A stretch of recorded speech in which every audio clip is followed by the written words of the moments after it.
जान मारे लागर बिया नहीं बुझेला मरम कहवा आचारा पसारी हमरा लागेला शरम कहवा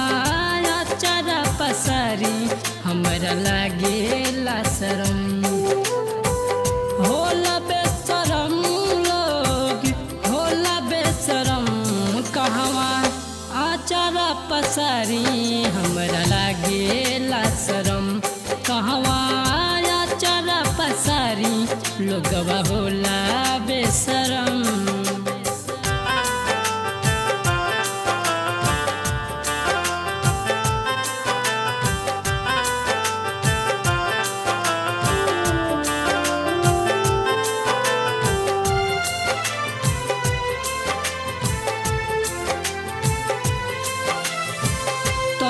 पर के फाटल कपड़ा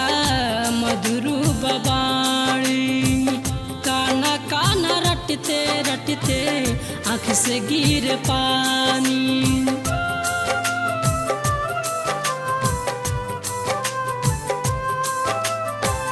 तन पर के फाटल कपड़ा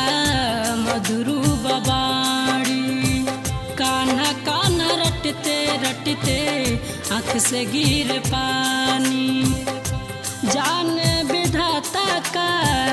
लिखल करम जाने विधाता का लिखल करम कहवा आचारा पसारी हमरा लागेला शरम कहवा आचारा पसारी हमरा लागेला शरम।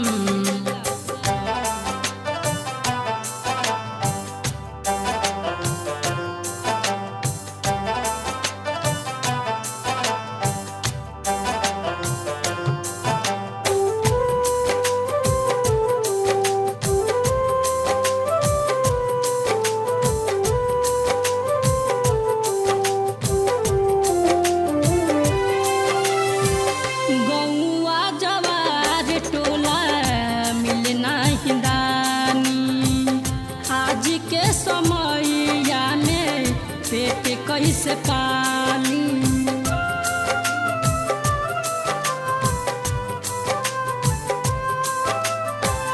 गौआ जवार टोला